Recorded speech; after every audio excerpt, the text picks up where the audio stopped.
that day on the 11th.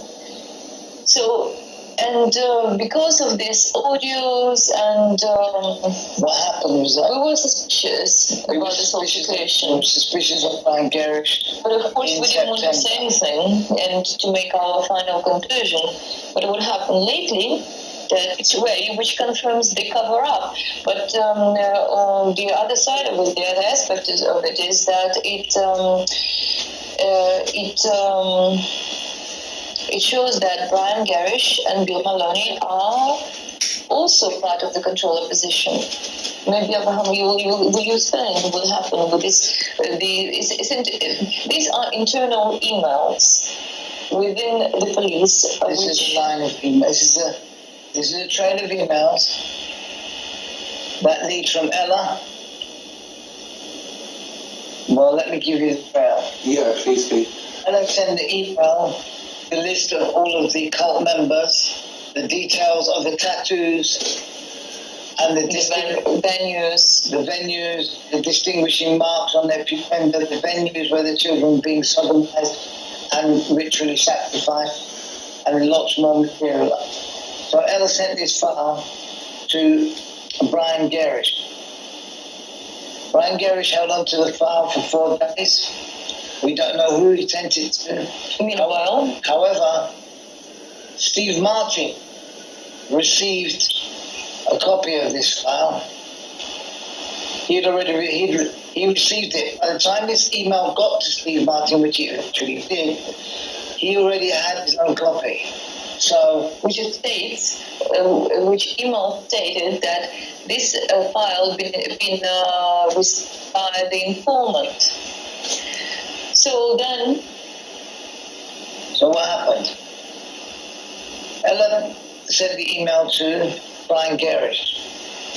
Brian Gerrish sends the email to Bill at climaxfilm.com. Bill Maloney. Bill Maloney, he sends a file. What time does he send? Next day, I think. Next day he sends.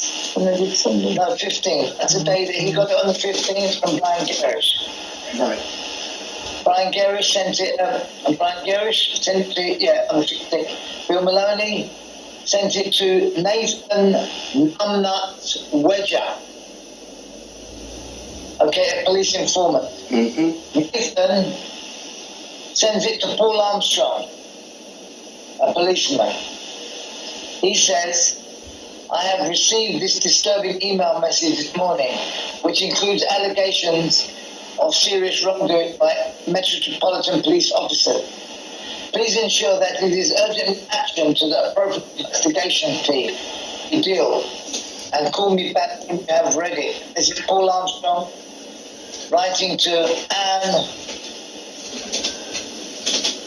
Anne Bewley at the headquarters of the Directorate of Professional Standards, the DPS. This is a body that is supposed to be overseeing the complaint department of the police, or Metropolitan Police, as I understand. Mm-hmm. The next person to get the email is a Craig Langley, PS, from the DPS Intelligence Bureau. Eventually, he sends it to Victoria Barnes. Now, Victoria Barnes works in the SOECA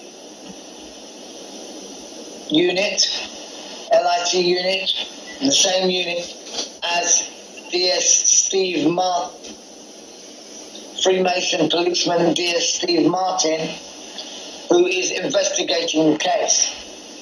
And she said, when she writes to Steve, she said, the below email chain was received today, Steve.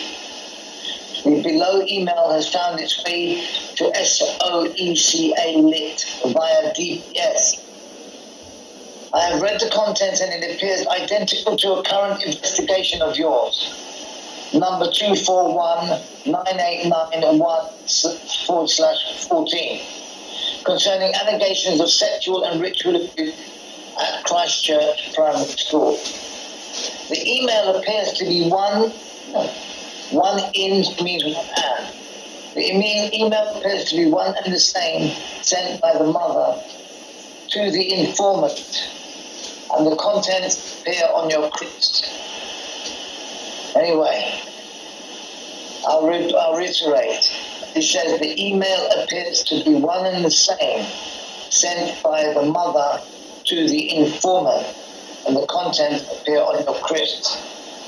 So, and the informant most likely is referred to as a gerrish. There's only one person that ever sent that email to her, other than my brother-in-law, who is a special police sergeant.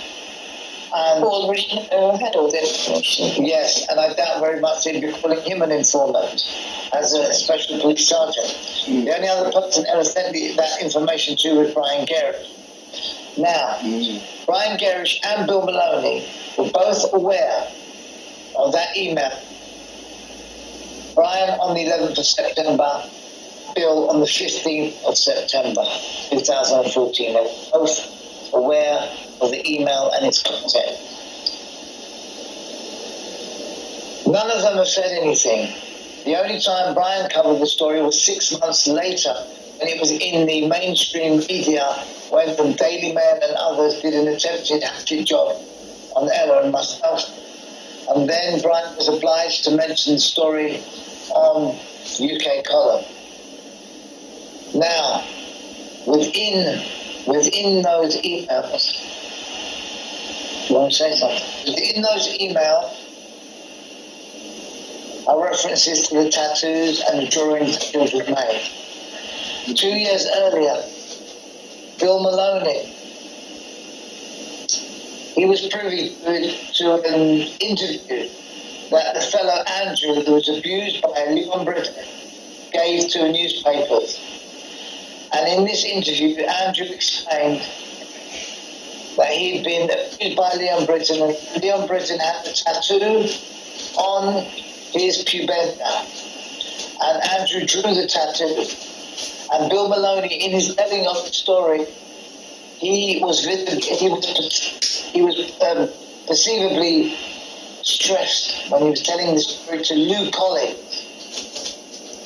Now, Lou Collins, she said on the day that Brian covered the story, he said he'd been sitting on it for 6 months. She said, Bill's aware of the story and he's working quietly in the background. So we were wondering what work Bill was doing in the background.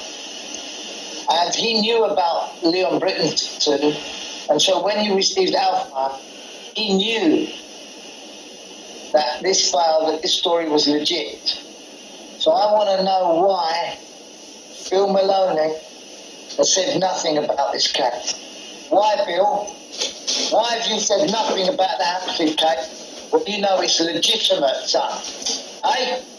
And you, Brian Gerrish, why have you said nothing when you know it's legit and you had the emails and you passed them on to Bill Maloney and whoever else you passed them to? This is the question we want to know, but we know the answer.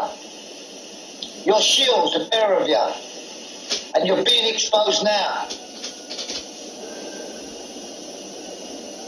And it looks like this type of people are planted there within the society, and they shouting loud about child abuse, and it is make it look like they're exposing. Yeah. However, they're merely saying what already is available now. Absolutely. And They're trying to draw the people away from the real truth, and that's right. Is to manipulate the perception of people. Yes, and betray the children. And also establish them as some credible authority in this field,